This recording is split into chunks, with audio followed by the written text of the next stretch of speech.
पीले दांत वाली बहू। रंजना कभी ब्रश नहीं करती थी। उसे कितनी बार उसके माँ बाप ने डांटा, लेकिन उसका कोई असर उस पर होता ही नहीं था, जिस कारण से उसके दांत पीले पीले हो जाते हैं। शादी के बाद अरे बहू, वैसे तो तुझ में कोई कमी नहीं है, पर तेरे दांत इतने पीले कैसे हैं बेटा?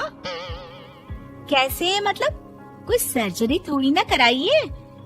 वो तो क्या नाम, मैं ब्रश नहीं करती थी तो पीले हो गए। अब क्या करूं?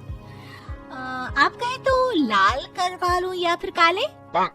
यार ये क्या है, क्यों माँ से लड़ रही हो? लड़ रही हूँ? अरे मैं लड़ रही हूँ या ये बोल रही है कि दांत पीले हैं, पीले। अरे तपस्या थोड़ी ना की है इन्हें पीले करने के लिए। बकायदा ब्रश नहीं किया है 20 साल तक, तब जाकर।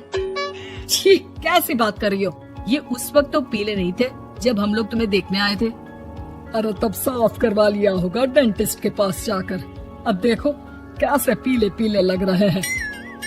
रंजना सास की तरफ गुस्से से देखती है। फिर शुरू हो गई पीले पीले पीले। अरे पीले तो तब भी थे जब मेरे हाथ का रसगुल्ला उड़ा उड़ा कर खा रही थी और बोल रही थी, लड़की नहीं गुणों का खजाना दे रहे भाई साहब आप। खैर, अब वो लोग करते भी तो क्या करते, पीले दांत वाली बहू पल्ले पड़ी थी तो झेलना तो था ही। एक दिन कीर्तन में रंजना गाना गा रही थी। अरे कमला बहन, माँ का द्वार है, यहाँ तो सब शुद्ध होकर आते हैं, फिर अपनी बहू को ब्रश भी नहीं करवाती तुम।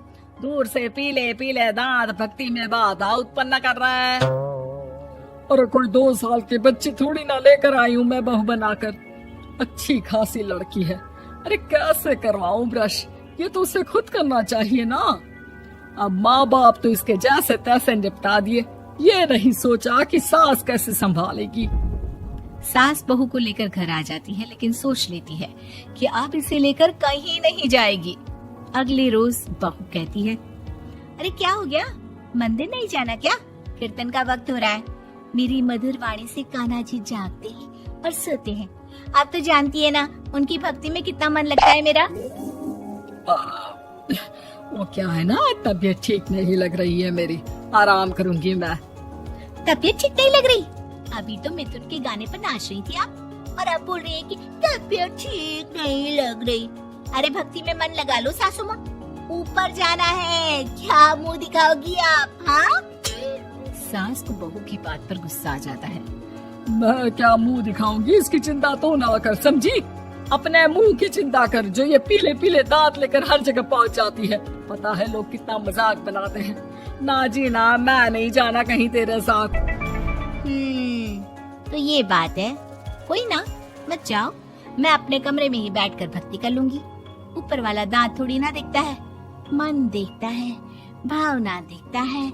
और अरे बस बस, तू सब कुछ दिखा, बस ये सफेद चमकदार दांत ना दिखाना किसी को, है? जा यहाँ से। बहू को सास की बात का कोई फर्क नहीं पड़ता, वो तो जैसी थी वैसी ही रह जाती है। सुबह नहाकर किचन में खाना बनाना, फिर खाना खाना, कीर्तन भजन करना और सो जाना। एक दिन, माँ जी मैं सहेली के घर जा रही हूँ, शाम को लेट आऊंगी। हाँ हाँ तो जाना, मैंने कौन सा तेरी आरती करनी है घर पर बैठकर। रंजना सहेली के घर जाती है, जहाँ वो पार्टी में जाने की तैयारी कर रही होती है। अरे शिखा, कहाँ जाने की तैयारी कर रही है? मैं गलत वक्त पर आ गई क्या? अरे नहीं यार, उल्टा सही वक्त पर आ गया। मैंने ये साड़ी और ज्वेलरी निकाली है यार, शाम को इनके ऑफिस की एक पार्टी में जाना है। बताना कैसा लग रहा है ये सब? नहीं यार, इस ड्रेस के साथ तो वो वाली ज्वेलरी अच्छी लगेगी। हाँ हाँ सही बोल रही है, मैंने ध्यान ही नहीं दिया। वैसे तो हमेशा से मस्त फैशन सेंस रखती है। तो बड़ा जाती होगी ना पति के साथ पार्टी में। रंजना कुछ नहीं बोलती, बस सोचती है कि यार काश ये बात सही हो जाती, पर मैं क्यों नहीं जाती पार्टी में? क्या इन लोगों की कोई पार्टी होती नहीं होगी?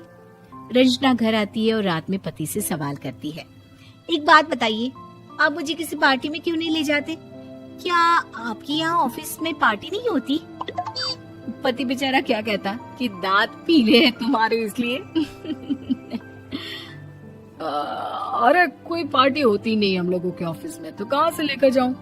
और मार्केट, मॉल, कहीं वीकेंड घूमना, कहीं तो।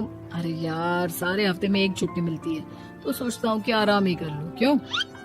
रंजना मन मार के रह जाती है। पहले कभी सास के साथ मंदिर जाया करती थी, लेकिन वो भी सास ने ले जाना बंद कर दिया। घर बैठी बैठी रंजना बोर हो जाती है। तभी उसे आइडिया आता है और वो मायके जाने का सोचती है। सासू माँ, 2 दिनों के लिए मम्मी के घर जा रही हूँ। अच्छा अच्छा, ठीक है, आराम से जा। और हाँ, माँ से कुछ अच्छी आदत सीख कर आना कि कैसे शरीर के हर भाग की तरह दांतों की सफाई भी जरूरी होती है, समझी? शुरू हो गई ना आप। वो लोग आपकी तरह नहीं है कि छोटी छोटी बात का बतंगड़ बना दे। उन लोगों के लिए मैं मायने रखती हूँ, ना कि मेरे पीले पीले दांत। रंजना माँ को बिना बताए उन लोगों को सरप्राइज देती है, लेकिन जैसे ही वो दरवाजे पर पहुँचती है, अंदर देखती है कि घर वाले कहीं जा रहे होते हैं। अब माँ, काश रंजना दीदी के दांतों वाली प्रॉब्लम नहीं होती, तो वो भी हम लोगों के साथ चलती ना बुआ जी की बेटी की शादी में। हाँ बेटा, लेकिन अब उसे कौन समझाए कि उसको उसके पीले दांत नहीं दिखते, लेकिन उसके आसपास के लोगों को कितना एम्बैरेसिंग फील कराते हैं।